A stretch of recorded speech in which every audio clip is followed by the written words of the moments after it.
Hello there, this is Charles, and we are about to start on Chapter 2 of Out of Time. Quick recap. Chapter 1 introduced us to Dr. Avi Zielinski, and he has just notified a friend that he has developed a working time machine. So in Chapter 2, we will meet some people whose intentions might be less than noble. Here we go. Chapter 2.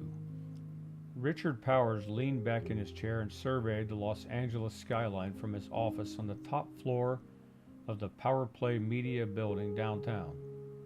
He felt like the king of the world up here, and as far as the media world was concerned, he was, or at least he shared that title with his brother Alan. When they were both still attending Berkeley, he started a magazine for the fun of it, and by the time he graduated with a journalism degree, he was already a millionaire. He used money from the magazine to branch into other media outlets, eventually buying out newspapers and television stations all over Southern California. His brother Alan joined him a year later and focused on building an online media empire to match what Richard was doing in traditional media. That was when they formed Power Play Media. The name took all 10 seconds to come up with, given their last name and interest in hockey. Over the next 20 years, they grew their company into the largest media conglomerate in the world, controlling radio and TV outlets up and down both coasts. They also had newspapers, magazines, two publishing houses, a recording label, a wireless phone company, and a cable news outlet with worldwide viewership. Multi-billionaires and not even in their 50s yet. They had more than they ever imagined they would, but they weren't resting on their laurels. Alan was always looking out for other outlets they could gobble up. It wasn't so much for monetary gain at this point, but for influence. They wanted to be movers and shakers. Being filthy rich was not enough. They were extremely charitable, giving away millions to mostly left-leaning causes, but the real influence Richard dreamed of was political. Sure, he believed in the importance of fighting climate change, but that wasn't enough for him. Anyone could run for public office, but there were few who could buy politicians. He and Alan had a vision for reshaping America, and they saw political influence as the way to do it. There was hardly a senator or congressman who hadn't received substantial campaign contributions from them over the last decade, and that was starting to pay dividends. If a politician didn't toe the line, things could get really difficult when it came time for re-election. Richard's reverie was broken by the vibration in his pocket. He looked at the display on his phone and answered a call from his brother. "Hey bro, what you got?" "I've met with a client in Indy. He agreed to all our terms." "Really? It's great news. When are you closing the deal?" "That will be this afternoon. The lawyer's drawing up the papers as we speak." "Excellent. Will you be flying back today?" "Sydney is waiting in Indy with the Gulfstream. Should be back this evening." "That's good. Wait, I have a better idea. I'd like to meet with the client as well. Just sit tight at your hotel and I'll see you in a few hours. I need to get away from here for a day or two anyway." "Okay, will do." Wow, that was unexpected. So the old professor had done it, if his brother was telling him the truth. When they wired the money, he hadn't really thought the guy would actually build the thing. He hoped for it, but the idea was so far out there that he never considered it would be successful. He was hedging his bets, thinking of the fantastic applications of such technology, and what was a couple million anyway? Time travel. He couldn't even say it out loud. His mind was reeling with the possibilities. Buying politicians was child play next to this. They were about to get their hands on a device that would give them unlimited power. The power to change history to their liking. They could mold America to what they wanted, or eliminate America from history. No, that would be risky, or way too difficult. Better that they simply control small events. Nobody would be the wiser. Nobody but them would even know of the changes they had made. He needed to calm down. He had a meeting in an hour, and he needed to appear in control. He went to the bar in his office and poured himself a drink, and returned to his desk. 2,500 miles to the east, Alan Powers sat in his car and listened to the conversation between Avi and Thad. The old Pollock and his younger fishing buddy were going to be there a lot longer from the sound of it. They were munching on sandwiches, drinking Coke, and catching bass. It would appear he would have plenty of time for what he needed to do. The bug planted in the boat was an amazing piece of tech. He was nearly 10 miles from the lake, and his phone was receiving the audio like he was in the boat with them. He drove another 5 minutes and came to the long drive into Avi Zielinski's property. There was a gate, but the old coot hadn't even bothered to lock it. That would work. The less of a mess he made, the better. He arrived at the house and made a quick walk around, looking for any obvious security measures. Nothing. Looking through a window, he saw a keypad near the front door that appeared to be armed. That wouldn't be any trouble, though. He pulled out a small device designed to intercept the radio signals most security systems put out, and within a few minutes, the security was disabled. He didn't see any cameras, but pulled the balaclava over his head just in case and entered the house. The main floor consisted of a great room, dining room, kitchen, and a half bath. Upstairs was nothing but bedrooms and a master suite. He found the door leading to the basement, and that's where he struck pay dirt. There was a large home theater room on one side, and going through a door opposite the theater room, there was a well-equipped lab. It looked like the professor had spent their money wisely. Right there in the lab, just lying on a work table, were two of the devices he heard Avi describe in the boat. He looked around and found 2 spare batteries, and grabbed those as well. He expected the devices to be larger, or more complicated looking, but they looked rather simple. Just a belt that could be fastened around the waist, but it appeared that when it was fastened it formed a hollow loop. There was a panel on the front that folded up to show a touchscreen display, and to the left of that was an enclosed box about 6 inches long and 2 inches thick, with a toggle switch and a button on the side.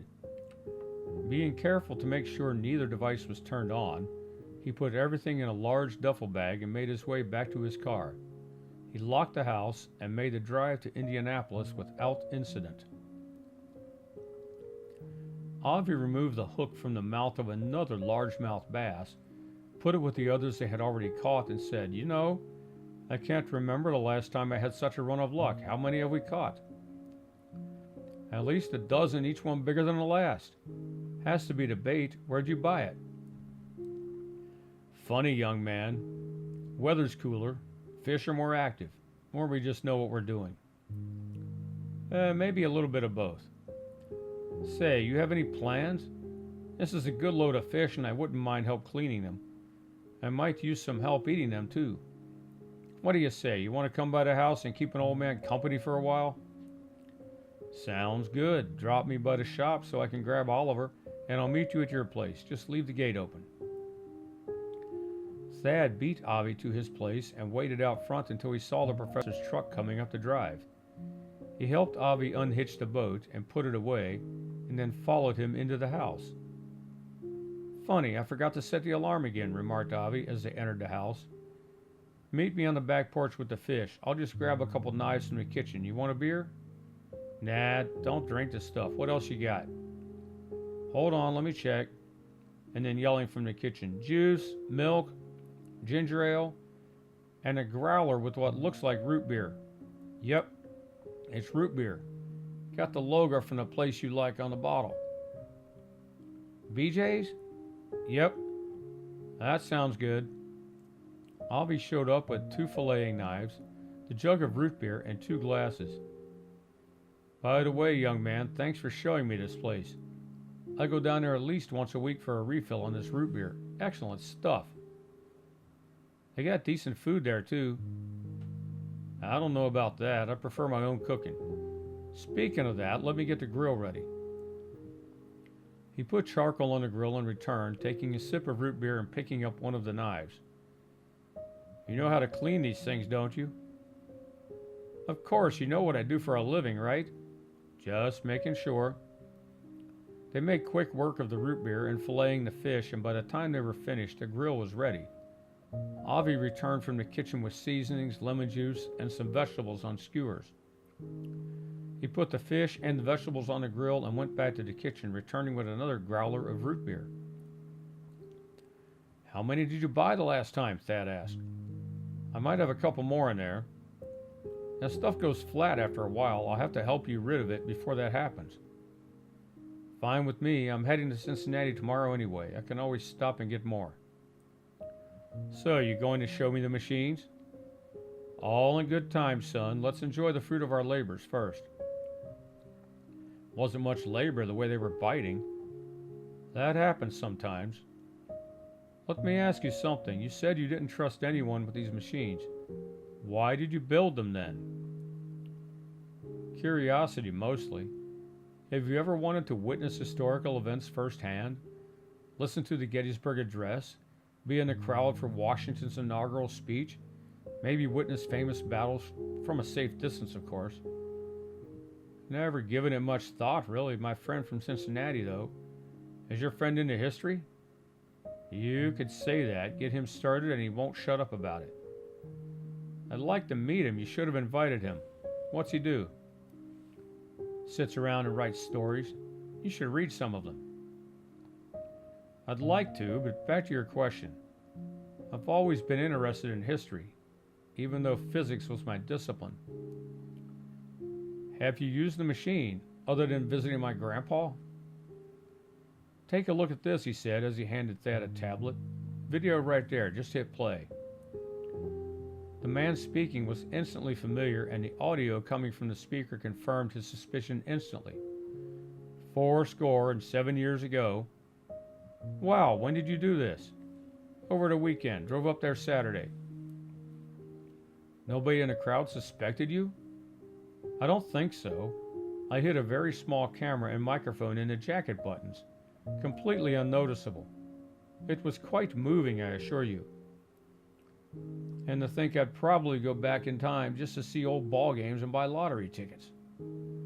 When they had finished eating, Avi got up and said, Okay, son, let's go down to the lab and you can see my handiwork. Maybe even take one for a test drive.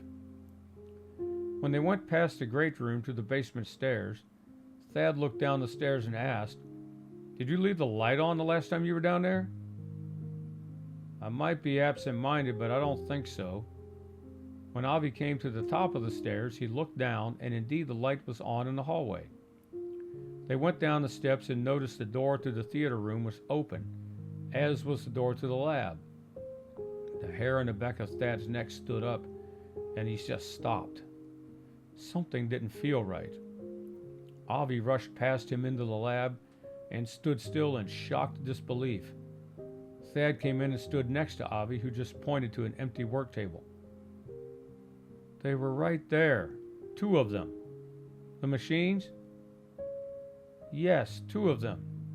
And it looks like the thief made off with 2 extra batteries as well. Almost like he knew what he was looking for. That ain't good. You can say that again. Lord knows the damage that can be done with those in the wrong hands. And the worst part of it is we would never know. Well, I hope you enjoyed Chapter 2. Stay tuned for more chapters from this book and others. For more information about my other work, check out the links in the description below. And if you'd be so kind as to like and subscribe, I'd appreciate that very much too. Take care, and I'll see you on the next one.